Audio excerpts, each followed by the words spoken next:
Salam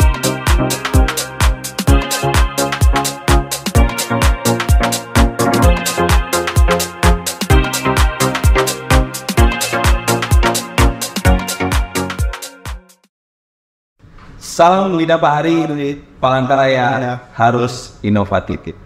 Tabe selamat liguna latai, salam sujud karemdem Malempang, Adil Katalino, Bacuramin Kasuraja, Basengat Kadiwata. Harus. Bertemu kembali saudara dalam podcast Bina Pahari pada hari ini, dan pada kesempatan hari ini tentunya ada tema yang berbeda dari tema-tema sebelumnya, tentunya sangat menarik untuk kita simak bersama. Di mana pada kesempatan hari ini kita akan mendengar bersama tentang sebuah proyek perubahan.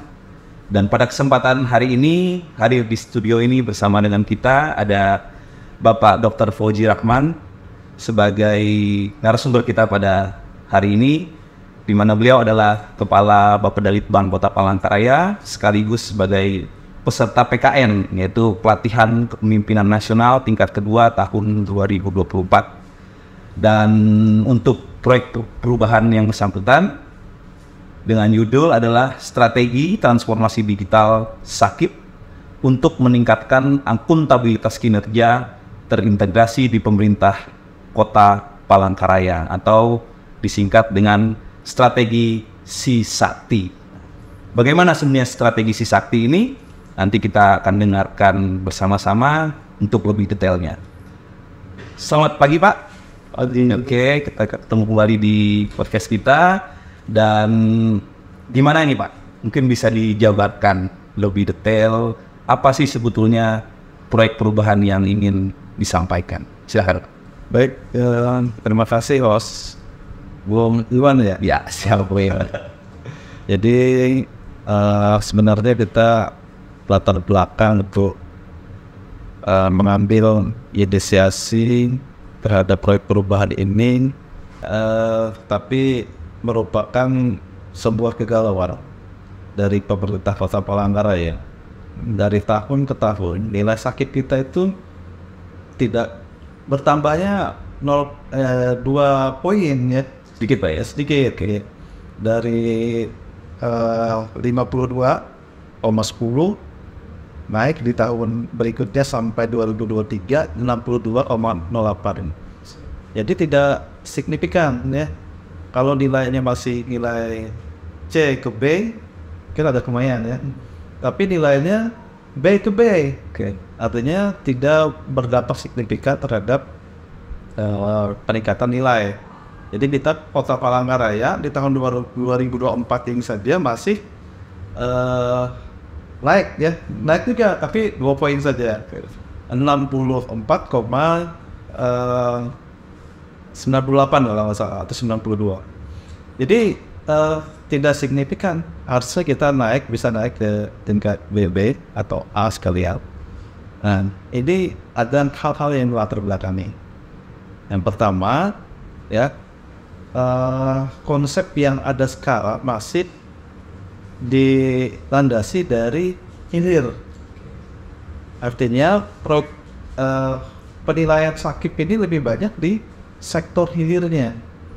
Walaupun perencanaan sudah kita lakukan, namun tidak terintegrasi dengan dalam satu sistem.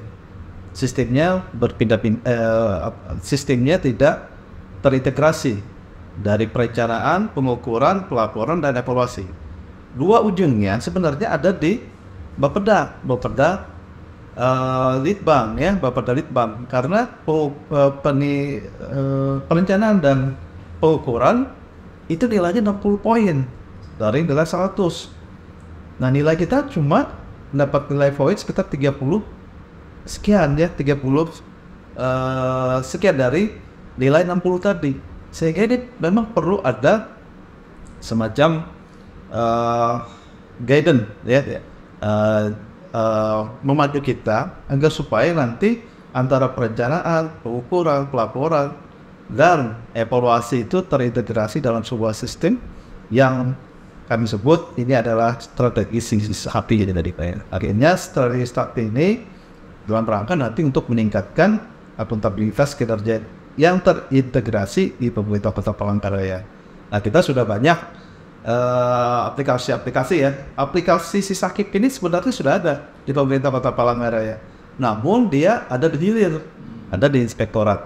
Nah, tidak di dalam sebuah sistem yang mengakomodir dari perencanaan tadi sampai di pelaporan ya, sampai di evaluasi. Dan ternyata ada 3 organisasi yang berkompeten di dalam Sakip ini.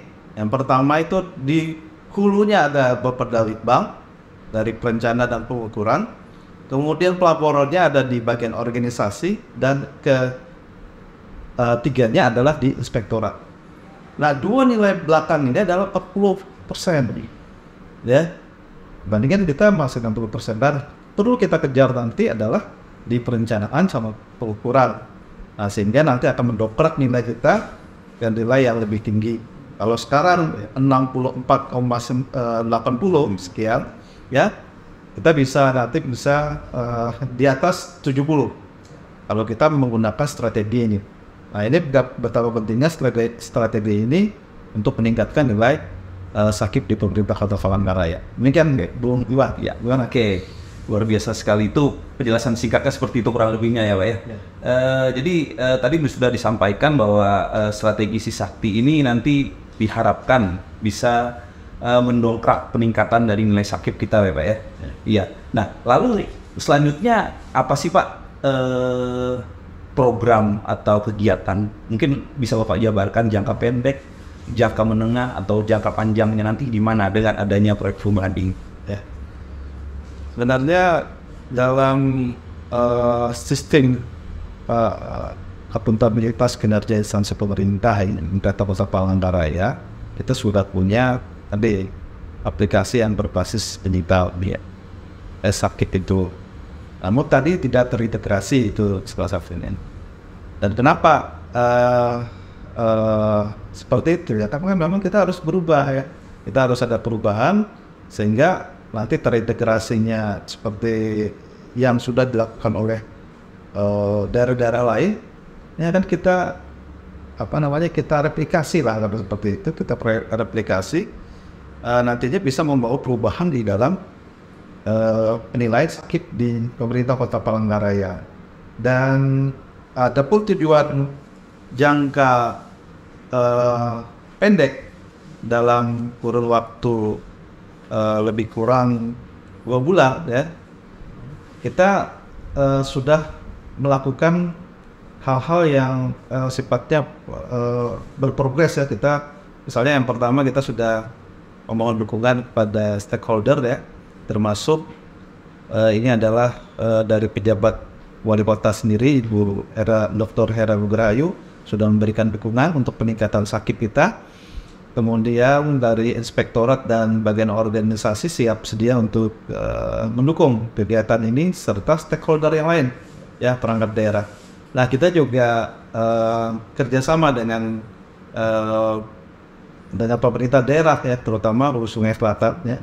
Kita sudah membuat kesepakatan yang nantinya ya hal-hal yang baik dari pemerintah Hulu Sungai Selatan tersebut bisa kita adopsi untuk mendukung proyek perubahan ini. Dan sehingga harapan kita untuk jangka pendek ini kita dapat ya memulai ya langkah awal untuk melakukan perubahan-perubahan yang nantinya ini akan berdampak pada peningkatan Sakip Kota Palangkaraya. Dan ya dan kita harus terus melakukan sosialisasi, kemudian orientasi itu, sosialisasi dan orientasi ini adalah hal penting karena kita selain bersosialisasi untuk memperkenalkan produk baru ini juga akan menginternalisasi. Internalisasi artinya segala sesuatunya nanti harus, setiap perangkat daerah harus punya rekam jejak terhadap proyek perubahan ini. Jadi tanpa didukung perangkat daerah nanti kita juga dari apa ya kalau aplikasinya tidak terinput atau tidak dijalankan. Nah ini kepentingan kita banyak di perangkat daerah. Harapan kita seluruh perangkat daerah bisa berpartisipasi nantinya di dalam mendukung kegiatan kita ini.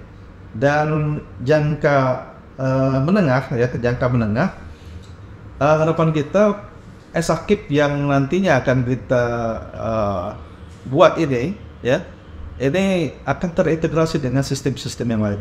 Misal saja Monep ya, monitoring dan evaluasi. Kemudian selain itu juga termasuk dengan penilaian kinerja ya, evaluasi kinerja dan TPP. TPP itu yang paling penting. TPP. Ya. Nah, karena kita melihat bahwa nantinya sistem ini nantinya akan mempunyai semacam portal ya, memang portal. Kita mulai dari perencanaan ya, mulai dari perencanaan nantinya sampai nanti kita menghasilkan satu produk ya, itu akan terus kita pantau dan monitor ya. Harapan kita nanti dengan adanya Esakip ini juga outcome ya, atau ultimate outcome ya, jadi tingkat kemanfaatan yang paling tinggi ya, tercapainya atau terselenggaranya atau kita dapat mencapai manfaat sebesar-besarnya untuk mengatasi berbagai isu-isu yang berkembang di pemerintah Kota Palangkaraya. Nah, misal saja adalah isu tentang kemiskinan, isu tentang pengangguran, isu tentang stunting, inflasi, dan sebagainya, infrastruktur. Ini bisa terjawab dengan adanya aplikasi Esakip ini. Nah, kemudian jangka panjang juga kita ingin ya bahwa dengan konsep yang kita bangun ini kita bisa meningkat terus nilai Sakip kita, bukan hanya tadi BB tapi juga tidak menutup kemungkinan bisa menjadi A ya, atau AA, lebih baik lagi ya. Kemungkinan terjadi juga peningkatan partisipasi atau kualitas pelayanan publik serta mendapatkan pengakuan atau penghargaan terhadap inovasi yang ada nantinya. Karena ini juga ya harapan kita dengan Esakip yang kita lakukan ini, inovasi akan tumbuh ya. Inovasi akan tumbuh karena nantinya Esakip ini akan membawa perubahan ya, bahwa ketika nanti OPD selama ini tidak menganggarkan anggaran untuk inovasi, ada di sini nantinya akan kita dapatkan ya pencerahan atau hal-hal yang berkaitan dengan inovasi tadi. Dan selama ini kita masih bergulat dengan anggaran ya kaitan dengan inovasi. Tapi dengan adanya Esakip ini nantinya kita tidak perlu lagi berpikir, tapi kita akan terjadi lompatan yang luar biasa besar nanti untuk inovasi kita ke depan. Oke, itu Pak. Ya, oke. Jadi dengan adanya Esakip ini Pak ya bisa lebih memperkuat integrasi antar sistem perencanaan itu tentunya Pak ya. Dan yang kedepannya yang pasti akan memastikan bahwa semua kegiatan dalam pemerintahan ini akan bisa berjalan dengan baik gitu Pak ya. Iya. Nah, mungkin kita bisa mundur sedikit gitu Pak ya. Kira-kira yang Bapak lihat itu sejauh ini apa sih kendala atau problem persoalan yang dihadapi terkait dengan Sakip ini Pak, sehingga ya nilai Sakip seperti Bapak sampaikan di awal tadi kenaikannya tidak signifikan. Jadi menurut Bapak, pandangan Bapak kira-kira apa yang menjadi faktor utama kendala itu? Faktor yang pertama tadi kan saya bilang integrasi ya. Iya. Sistem tidak terintegrasi. Selama ini perencanaan jalan sendiri, kemudian pelaporan jalan sendiri, evaluasi jalan sendiri. Jadi tidak terintegrasi dalam sebuah sistem. Nah, ketika ada perencanaan jalan sendiri, pelaporan jalan sendiri, evaluasi jalan sendiri, apa yang ada benang merah di situ, ada ketidaksinkronan. Misal saja hal-hal yang sudah disampaikan ke inspektorat atau ke bagian organisasi itu tidak sinkron dengan perencanaan, kan seperti itu. Nah inilah yang menjadi kendala kita di pemerintah Kota Palangkaraya, sehingga nilainya tidak naik. Nah itu juga yang diharapkan oleh daripada Menpan ya. Menpan sudah menyampaikan perencanaan harus berada di garis depan. Perencanaan harus di depan karena hulunya ada di perencanaan, segala sesuatunya ada di perencanaan. Nah inilah kita nanti tanggal tanggal 3 sampai 6 nanti kita mengadakan orientasi kepada seluruh perangkat daerah, termasuk juga kita akan mengadakan kerjasama ya dengan pihak pemerintah Hulu Sungai Selatan dalam rangka tadi untuk peningkatan dengan sakit kita. Seperti itu Pak. Boleh tahu nggak Pak, kenapa itu kok Hulu Sungai Selatan Pak? Alasannya Pak? Oke. Hulu Sungai Selatan itu ternyata membangun sistem itu tidak sebentar ya. Mulai tahun 2013 dia sudah membangun dan mereka sangat paham betul tentang persakipan ini tentang persakipan ini. Dan kebetulan kepala bapedanya kita ada berkomunikasi dengan beliau dan inovasi di sana luar biasa. Hampir setiap tahun itu ada ratusan inovasi yang dihasilkan dari produk ini. Itu yang pertama. Yang kedua, sakit mereka ya dari nilainya B menjadi BP sekarang menuju ke AA. Dia sudah A sekarang, sudah AA. Itu sudah AA. Dia akan menuju ke AA karena sistemnya tadi sudah terintegrasi. Karena dalam sistem ini juga nantinya ada risk management, ya. Manajemen risiko juga ada nanti di aplikasi. Jadi luar biasa karena ya kita ini kan bentuk pertanggungjawaban kita terhadap pengelolaan keuangan daerah sebenarnya. Intinya kan seperti itu. Dalam rangka pengelolaan keuangan itu menurut Undang-Undang Nomor 1 2004 ya tentang perbendaharaan negara ini kita akan terus meningkatkan ya sistem pengendalian internal. Nah di pemerintahan, nah termasuk ini yang kita lakukan. Kalau dulu masih cerai-berai ya, sendiri gitu Pak ya. Sendiri, tapi sekarang harapan kita bisa terintegrasi dan bisa meningkatkan nilai tadi. Itu sebenarnya tujuan yang ingin kita harapkan. Namun ada tujuan yang lebih mulia. Tujuan lebih mulia tadi adalah kita ingin meningkatkan akuntabilitas terhadap penyelenggaraan pemerintahan di daerah. Uang yang dititipkan oleh rakyat ini digunakan untuk apa? Nah kita harus menjawab persoalan-persoalan yang harusnya bisa kita selesaikan dengan dana yang ada yang sudah diberikan oleh pemerintah pusat atau hasil daripada pajak yang dibayarkan oleh rakyat kita. Artinya harus dipertanggungjawabkan kembali ke rakyat gitu ya Pak ya? Iya, seperti itu ya. Oke, jadi secara tidak langsung Hulu Sungai Selatan tadi sudah jadi proyek percontohan nasional gitu Pak ya? Iya. Mungkin karena mereka sudah selangkah lebih baik gitu ya untuk masalah pengelolaan sakit ini tadi. Ya. Lalu selanjutnya Pak, yang terakhir mungkin Pak ya, harapannya ke depan bagaimana Pak? Harapannya ke depan dengan adanya proyek perubahan ini tentunya ya seperti yang Bapak sampaikan di depan tadi juga untuk menjadikan satu adanya integritas di dalam semua sistem perencanaan yang ada, jadikan satu program yang terintegrasi. Nah dengan adanya e-Sakip ini selain hal itu apa yang diharapkan, mungkin detailnya Pak bisa disampaikan?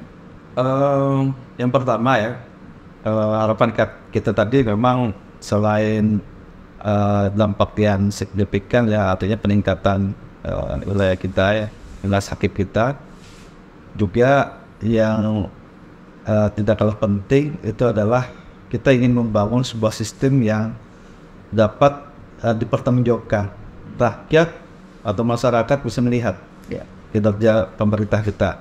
kemudian kita lebih fokus, ya, fokus terhadap menjawab isu-isu yang harusnya bisa kita selesaikan. Yang selanjutnya bahwa kepentingan kita, ya, dengan amanah yang sudah diberikan oleh rakyat ini, ya, harapan kita masyarakat kita akan semakin sejahtera. Masyarakat kita akan mendapatkan pemerataan pembangunan, ya, yang selama ini memang belum dirasakan oleh seluruh rakyat kita, ya, belum dirasakan sepenuhnya, ya, walaupun memang sudah ada ya sebagian, tapi sepenuhnya belum kita rasakan. Dan selain itu juga yang lebih penting tadi adalah pertanggungjawaban, ya, pertanggungjawaban moral kita, pemerintah daerah juga adalah instansi-instansi yang ada di wilayah pemerintah Kota Palangkaraya. Nah, sehingga untuk mewujudkan rasa keadilan, pemerataan, dan juga kemampuan kita untuk terus berinovasi, ini itu penting, inovasi kita, ya, inovasi ini akan terus menjadi budaya kita, budaya baru, budaya yang nantinya akan mensejahterakan rakyat Kota Palangkaraya. Dan yang lain, ya, yang lain bahwa kita harapkan Palangkaraya bisa jadi barometer, ya, di wilayah Kalimantan Tengah, karena ini adalah satu-satunya Palangkaraya satu-satunya yang nanti menerapkan SAKIP ini, ya, SAKIP ini satu-satunya. Mudah-mudahan nanti daerah-daerah lain bisa belajar ke Kota Palangkaraya. Itu harapan kita dari Pak, ya. Ya, oke. Itu saja, Pak. Siap. Bung Iwan, ya. Oke, tadi kita sudah mendengar banyak, ya, saudara-saudara, apa yang disampaikan oleh Pak Fauzi tentang proyek perubahan beliau. Yang pasti apa yang tadi disampaikan itu kita berharap bisa menjadi perubahan yang besar bagi jalannya proses pemerintahan di Kota Palangkaraya. Dan tentunya juga bisa menjadi satu sinergi yang kuat gitu, Pak, ya, antara sistem perencanaan yang nantinya akan berdampak baik di dalam jalannya pemerintahan dan yang pasti juga bagi masyarakat luas. Itu saja mungkin, Pak, yang bisa kita bahas pada hari ini, dan terima kasih sudah hadir di studio dan berharap bisa kembali hadir di tempat ini untuk topik-topik lebih menarik lainnya nanti ke depannya. Baik, saudara, terima kasih sudah mengikuti podcast kita pada hari ini. Dan untuk selanjutnya kita berharap saudara bisa mengikuti podcast-podcast kita yang lain.